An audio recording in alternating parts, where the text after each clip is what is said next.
from Rays of the One Light, weekly commentaries on the Bible and the Bhagavad Gita by Swami Kriyananda. The Redeeming Light. Truth is one and eternal. Realize oneness with it in your deathless self within. The following commentary is based on the teachings of Paramahansa Yogananda. The book of Isaiah in the Bible, chapter 9, tells us, "The people that walked in darkness have seen a great light. They that dwell in the land of the shadow of death, upon them hath a great light shined." What is this light of which so many scriptures speak? In Autobiography of a Yogi by Paramahansa Yogananda, we read of an early experience the Master had with that light. I was blessed about the age of 8 with a wonderful healing through the photograph of Lahiri Mahashaya.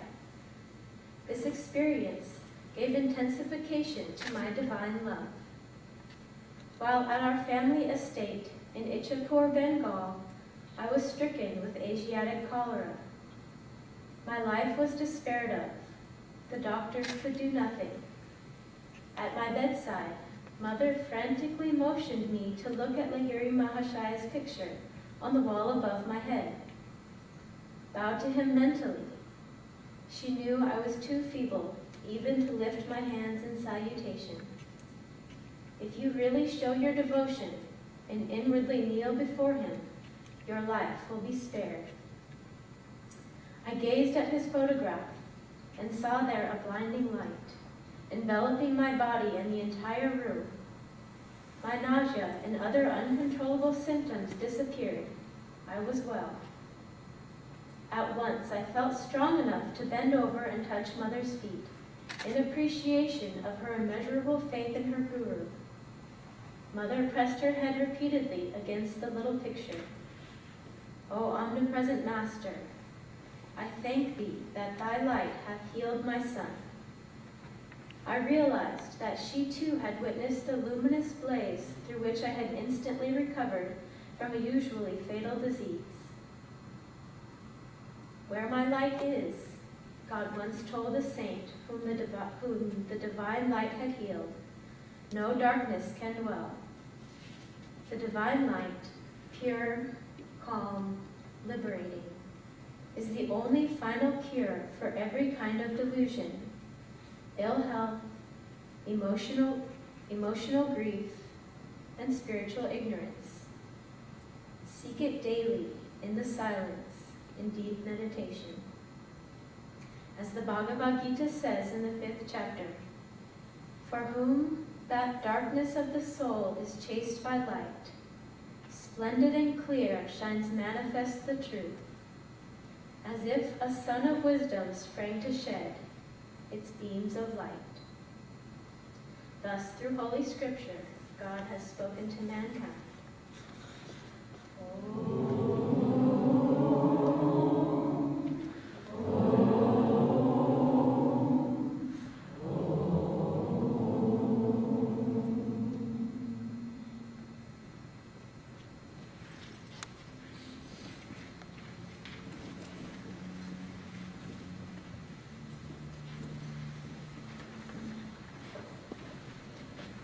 Hello everybody, nice to be here with you guys. Our subject today is the redeeming light. It often seems like these subjects are very appropriate. There's always seems to be a cosmic timing to things.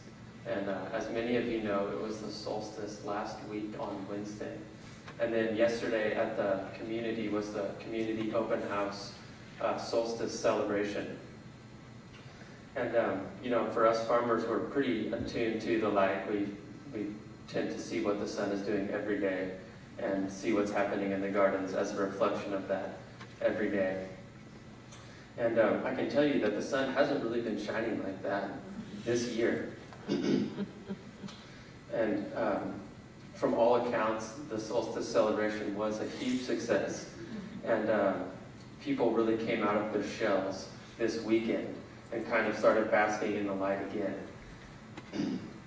for me, it was a rare opportunity to kind of have an afternoon by myself, which was strange in some ways as I knew what was going on at the solstice with so many gathered and celebrating the light. I was sitting at a beach in the afternoon by myself, and in what is usually my secluded spot, having people kind of walk by me every 3 minutes. And even there, I realized I can't escape that people want to be outside and basking in the light.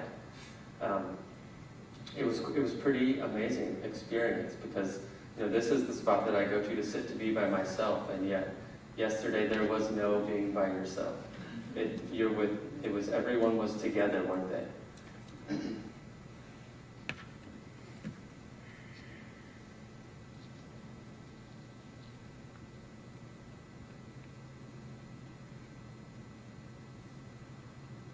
And what we see is the sun as this magnificent symbol of light.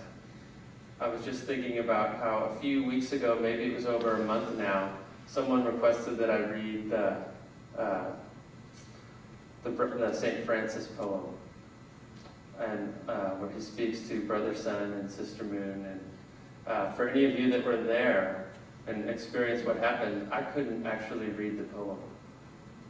And even now, what happens to me when I think about it is it's a feeling that is really not describable, because what St. Francis is sharing with us about the sun and the moon is our relationship to these elements. It's what our relationship should become.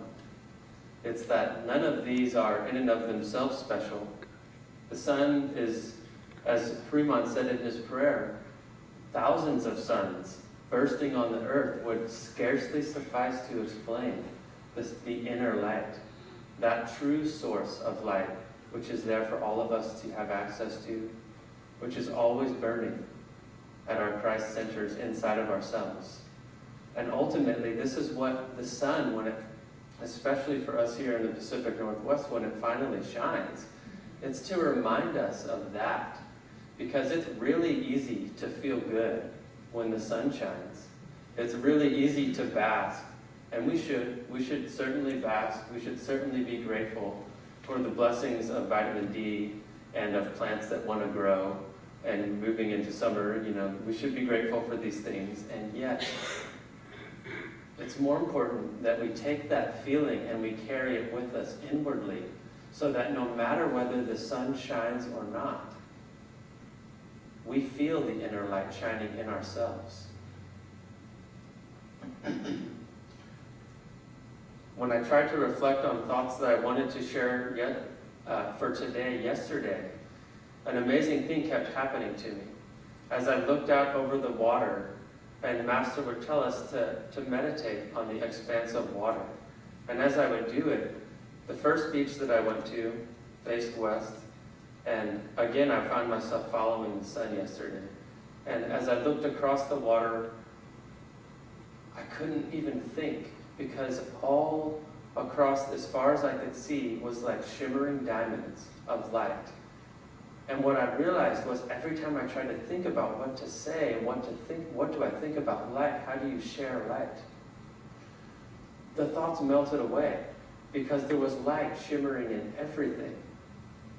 And then as I went north on the island, as the tide actually washed up on me and I had to abandon my beach, and I went north because I knew where the sun sets now is further to the north, so I could follow the sun.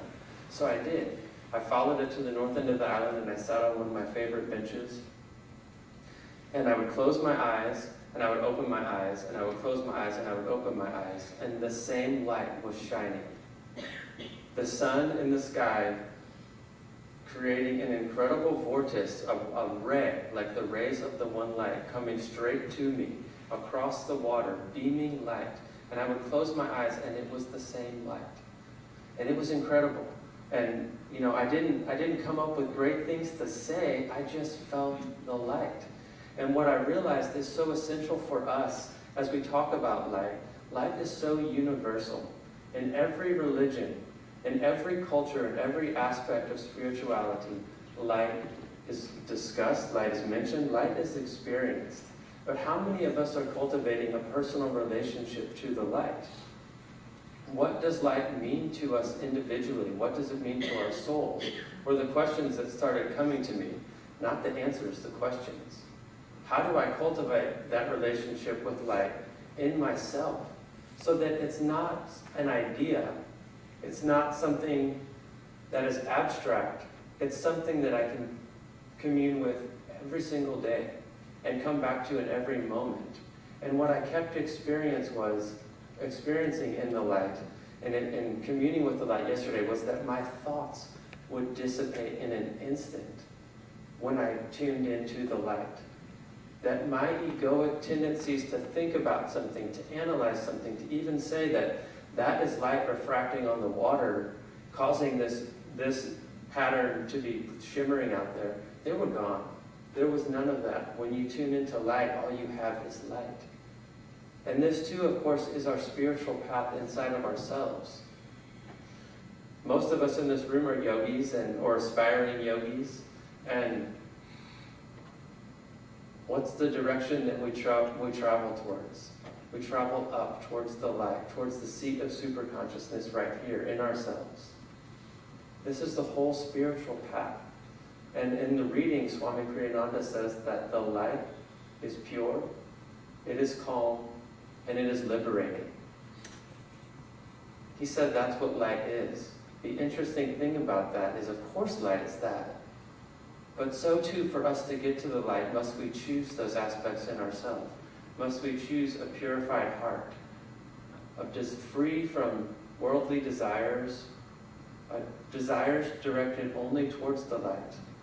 So too must we choose to cultivate calmness in our throat centers, so that we can expand upwards, so that we can offer our egos up to the spiritual eye, up to this point of light that is ever shining.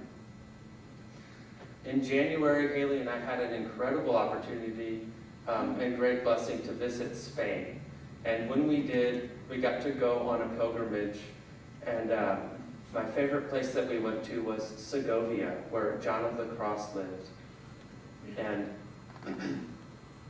I was absolutely stunned when we walked into the cathedral there, after having already gotten a tour, a private tour basically of us just walking the magnificent terraced hillsides and orchards, meditation caves, chapels, benches, the most sacred place that I have been to personally. So alive with life and light. But when we walked into the cathedral and I saw the mural on the wall at the altar, I saw the chakras. I saw the universal path of going towards the light that they were honoring there in their convent also. It had the earth, the crust of the earth at the bottom of the mural, moving up into this peaceful pool of water. In the center, the heart center, was the Divine Mother with her arms outstretched. And at the top was the eternal flame burning, so bright, surrounded by that cave of darkness that is the worldly delusion that we fall into. And when I walked in that cathedral, it absolutely stunned me, mostly because we had been in many Catholic cathedrals the previous few days, and every one of them felt really dark and without a lot of light. And when we walked into this one, it was white, it had windows, and it had the eternal flame burning at the top of the altar. And it was magnificent, because I felt such communion with these people on the other side of the world, of a different religion, of a different faith, and yet of the exact same one. And that's the true religion, that's the true faith that we're all trying to cultivate, is the one light, the redeeming light. And how hopeful it is that we all have access to this, that we can all choose to come back to this at any time that we need it. No matter how many months the sun has not been shining, we can come back to the inner light.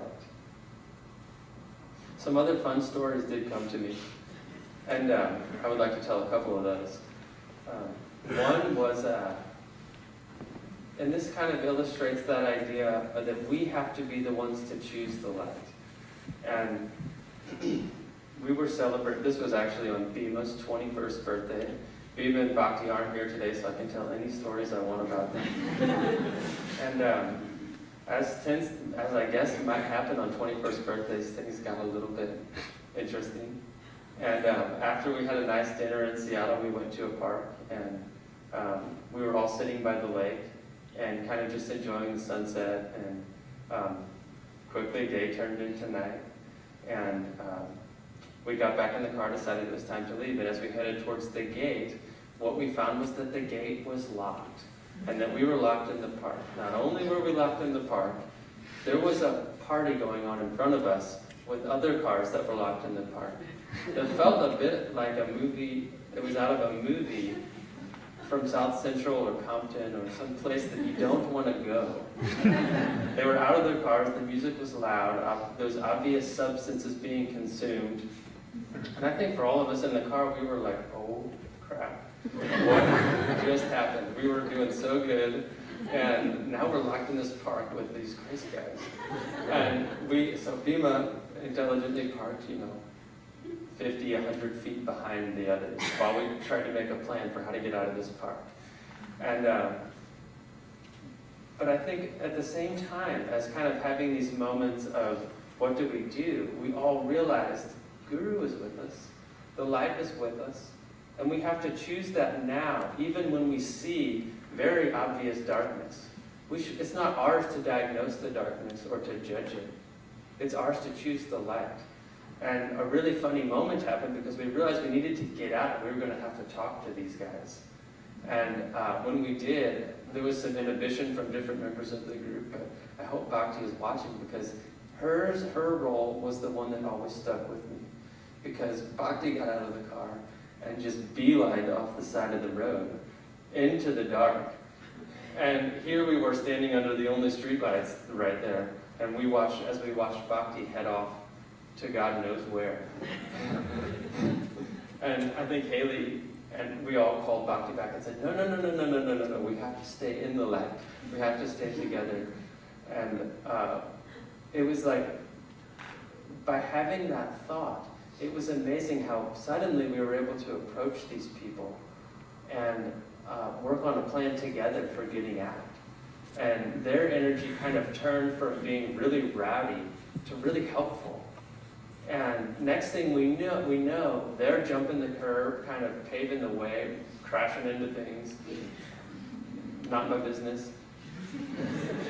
And then getting out of the car to help us navigate around the gate also. And it was an incredible thing because by the end of it, we felt so good that this had just happened, that we had kind of overcome this really strange circumstance. But it's because we chose together just to stay in the light. It's because we chose this is really the only solution. And isn't that always true, that this is the only solution? No matter what life is giving us, to choose the light. So that was one story that came to me that I wanted to share. I do have another one.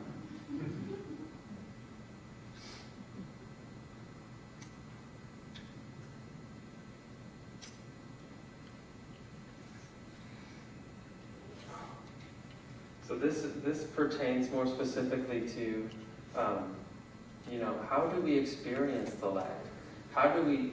And when have we experienced the light? That was a thought that came to me so strongly. It's like, when has the light come to me really strongly in my life? Because these are the moments that we have to cultivate and grow. It's so easy to have a spiritual experience and then let it fade away. But when we hang on to those feelings, when we hang on to those moments when they happen, we can grow those. We can bring that feeling into any moment. And for me, the most incredible moment of experiencing the light was at a time in my life when I needed it so desperately. And this is that classic story. Out of the darkness comes the light. And when you're really searching, when you're really in the dark, God will shine the light for you. He will give you the saint in front of you to help you. And for me, this happened in the Sierra Mountains. We had been rerouted. We had been living in Los Angeles. Let me go back. We had been living in Los Angeles without the awareness of Guru, without the awareness of the teachings, and had been running back to nature, had been looking for our own place, had been looking for peace in our lives. And so we went to the Sierra Mountains on a backpacking trip. And we weren't able to go where we wanted. We went where Divine Mother wanted us to go. So we were rerouted in the high country. We were at a place called Mono Hot Springs, and a magical place. And we were so aware of the tangible magic of the place as we pulled in there that it was thrilling. And as we stood in the campground, kind of feeling our way around this place and what we were doing here, Haley and I saw a man standing across the campground. And our other two friends who were with us, they didn't notice him. But for Haley and I, we walked straight towards him. And to describe him, he had dreadlocks. He was probably around 70 years old with a very grizzled face. And as we approached him, I looked into his eyes and I saw a baby's eyes beaming light. And it stunned me so much that I felt like I was meeting an old friend. I felt like I had never seen light coming out of someone in that way. I had never realized the potential that we had to hold that light and to share that light. And his name is Doug, and he lives in the Sierra Mountains, and we ended up spending the next 2 years with him. Divine Mother's plan, right? But it was that first moment of looking into Doug's eyes that I remember feeling the light being given to me by someone else for the first time. I felt that tangible gift of love, of light, through the eyes, through a baby's eyes in a grizzly man. And, you know, when I go back to that feeling, it's ever new.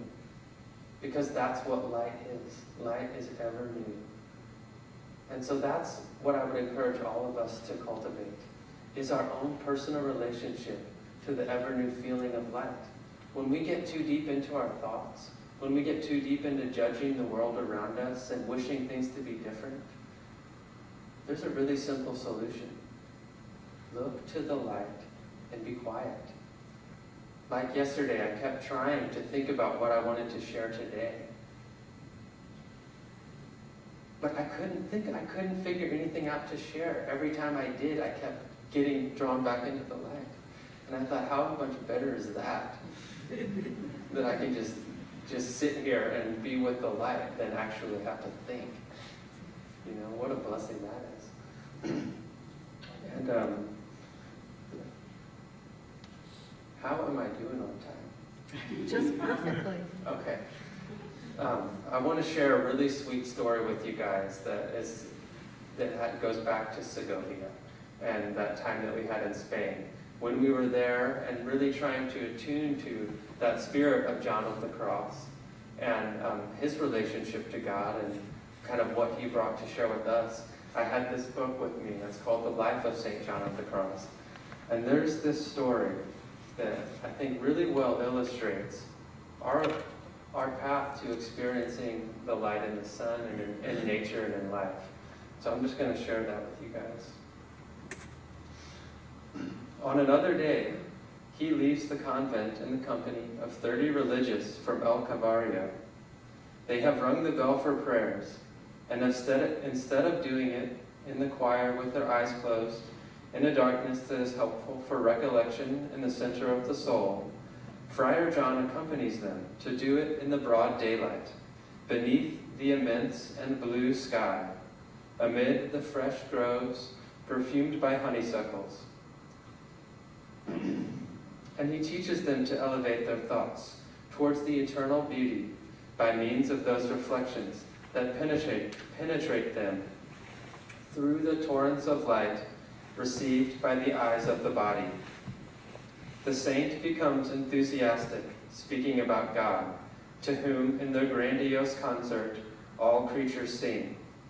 They see him in the wild, small flowers, in the river that sings, in the eventide splendor that could be glimpsed at in between two branches of a tree. Upon seeing in his eyes brimming with joy that his friars have warmed up their souls, Friar John cuts short his talks and orders them to spread out throughout the mountain in order to pray. Each one searches for a happy and solitary corner, a leafy tree, a patch of flowering herbs, and a clear amidst the grove in order to see the sky. The crags surrounded by blackberry patches, the sweet hidden fountain. When the ringing of the conventual bell summons them, they gather around Friar John. Everyone returns happier, with their souls full of light that flows from their eyes as if they were rejuvenated by poetic ambience, which they experienced for a few hours.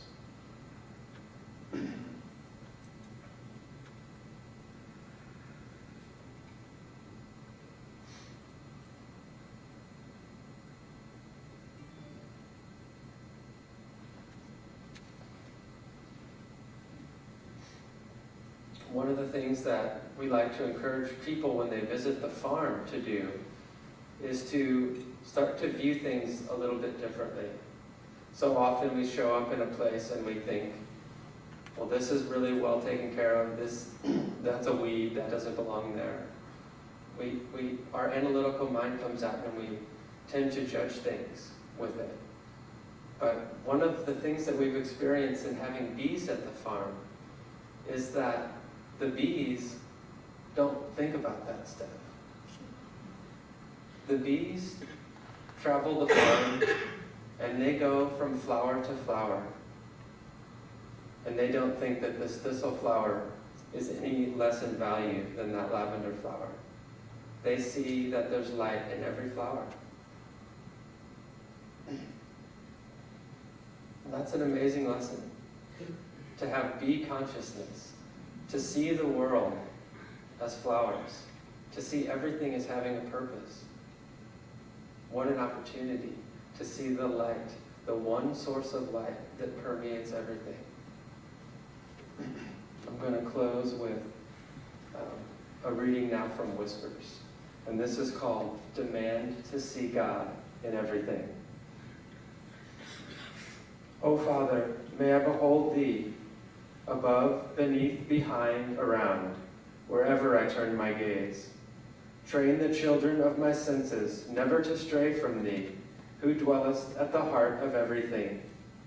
Turn my eyes inward to Thy changeless beauty. Attune my ears to silence, that I may hear Thy subtlest music. Breathe on me the heavenly scent of Thy sacred presence. Orient-wise I will worship Thee, placing the candles of my five senses on the altar of my love. Thus I will contact Thee in the first pale shafts of dawn, absorb Thee in the bright light of noon, expand in Thee with the hidden glow of twilight, and merge in Thee in the silver moonlight. Always will I keep alight on my inner altar the mystic taper of my love for Thee.